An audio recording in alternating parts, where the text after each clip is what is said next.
भाई दीपेंद्र हुड्डा जी की, भाई दीपेंद्र हुड्डा जी की, बेंची शकुंतला खटक की, भाई दीपेंद्र हुड्डा जी की। जब तक सूरज चांद रहेगा भाई दीपेंद्र जी का नाम रहेगा।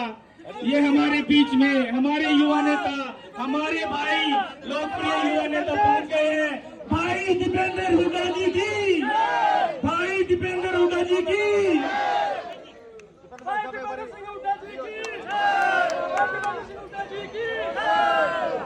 भाई दीपेंद्र हुड्डा जी की, भाई दीपेंद्र हुड्डा जी की, जो अपना कीमती टाइम निकालकर रात को 9 बजे पहुंचे हैं।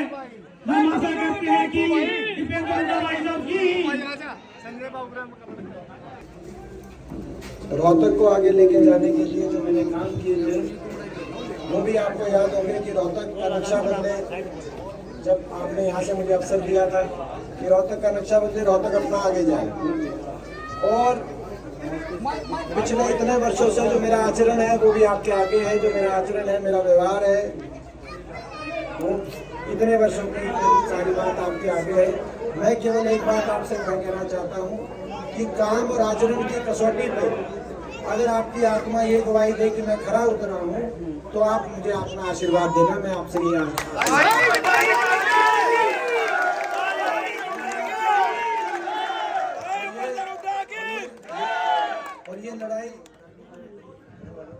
ये लड़ाई हेलो ये आ रही थी और ये लड़ाई हरियाणा के भविष्य को बचाने की भी लड़ाई है, क्योंकि बीजेपी की सरकार ने भट्टा बिठा दिया हरियाणा में। आज देश में सबसे ज्यादा बेरोजगारी, हर घर में पढ़े लिखे बच्चे बेरोजगार। आज हरियाणा के अंदर आज महंगाई की मार आज सबसे ज्यादा हरियाणा में। आज गरीब आदमी की सारी स्कीम खत्म कर दी सरकार ने। 100 गज के प्लॉट की स्कीम खत्म कर दी, मकान की स्कीम खत्म कर दी। लगभग मकान आए नहीं तो किसी गांव में आए तो 1-2 मकान आए, नहीं तो 10 साल में केवल कागजों में कई आईडी, कई फैमिली आईडी, कई पोर्टल, कोई कौन सी आईडी, उनमें कागजों में उलझा दिया। गरीब आदमी को ना रोजगार ना कोई स्कीम मिली और किसान के साथ बड़ा अत्याचार हुआ, वो भी आपने देखा। हमारी बेटियों को जब न्याय मांगने की बात आई तो दिल्ली की सड़कों में बेटियों को घसीटने का काम, घसीटवाने का काम हुआ। बीजेपी में घमंड बहुत आ गया। किसान जब आंदोलन 750 किसानों की जान चली गई, इससे ज्यादा घमंड नहीं हो सकता। और अब तो घमंड इतना हो गया कि अपने आप को बीजेपी वाले बाबा साहब से भी ऊपर मानने लगे और कह रहे हैं कि बाबा साहब का संविधान तोड़ेंगे। बीजेपी कह रही है बाबा साहब का संविधान तोड़ेंगे एक तरफ, और दूसरी तरफ बीजेपी में घमंड इतना। तो ये घमंड जो है, ये घमंड हमेशा किसी का रहता नहीं, सारी उम्र किसी का घमंड नहीं रहा। ये मैं आपको कहना चाहता हूँ। बाबा साहब के संविधान को पर तो हम आज भी नहीं आने देंगे। तोड़ेंगे तो बीजेपी का घमंड तोड़ेंगे।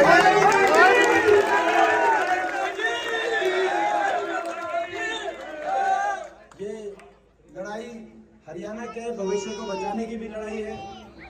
ये लड़ाई रोहतक के विकास को आगे लेके जाने की भी लड़ाई है, क्योंकि जब राज अपने आएगा तभी रोहतक आगे जाएगा। और ये लड़ाई बाबा साहब के संविधान को बचाने की भी लड़ाई है। मैं अपने गांव से पूछना चाहता हूँ, छत्तीस बिरादरी से, भाई इस लड़ाई में अपना गांव किसी से पीछे तो नहीं रहेगा? भाई एक बार हाथ खड़ा करके बता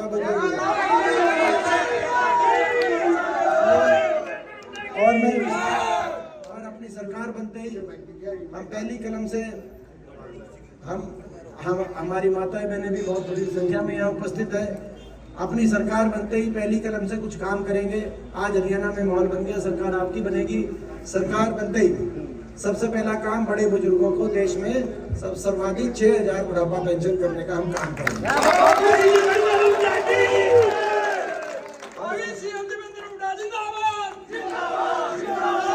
उसके साथ साथ हमारी जो महिलाएं हैं, माताएं हैं, बहनें हैं, घर में जो सबसे बड़ी हमारी महिला है जो घर चलाने का काम करती है, इस बीजेपी की कमर तोड़ महंगाई से बचाते हुए अपनी महिलाओं को 8,500 रुपए महीने के हम महीने का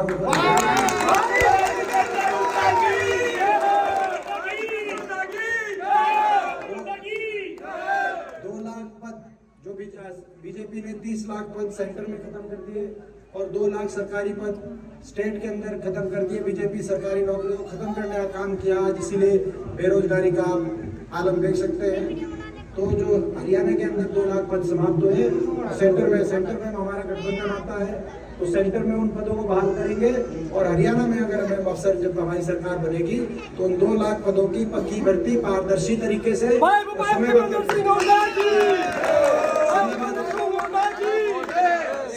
और पारदर्शी पक्की भर्ती, ताकि हमारे नौजवानों को रोजगार का अवसर मिल सके। फौज में जो कच्ची भर्ती लेके आए हैं, ये अग्निपथ योजना 4 साल में बिना पेंशन के घर वापिस आ जाते हैं, 17 साल में भर्ती, 21 में रिटायरमेंट।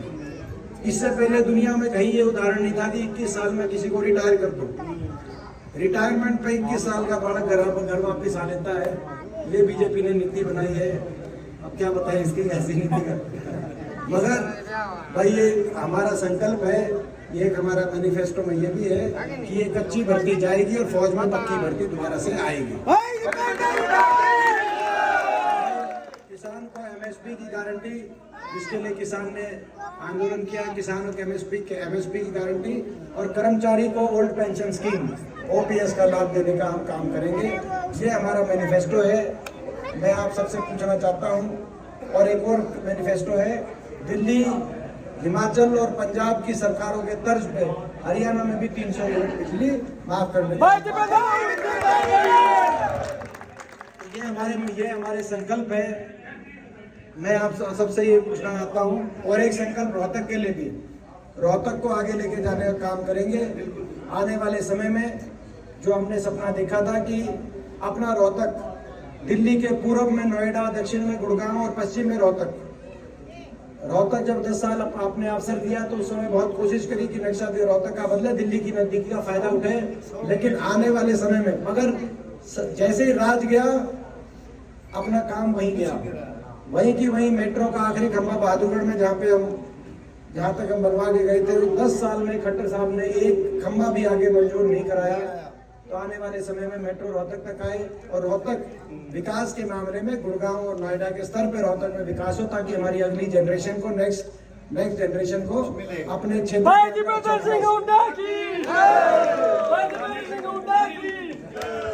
तो भाई ये हमारे संकल्प है, इनके लिए हम कोशिश कर रहे हैं। मैं दोबारा गांव से पूछना चाहता हूँ, भाई पूरे गांव के 36 बिरादरी हम तुम्हारे साथ हैं कि भाई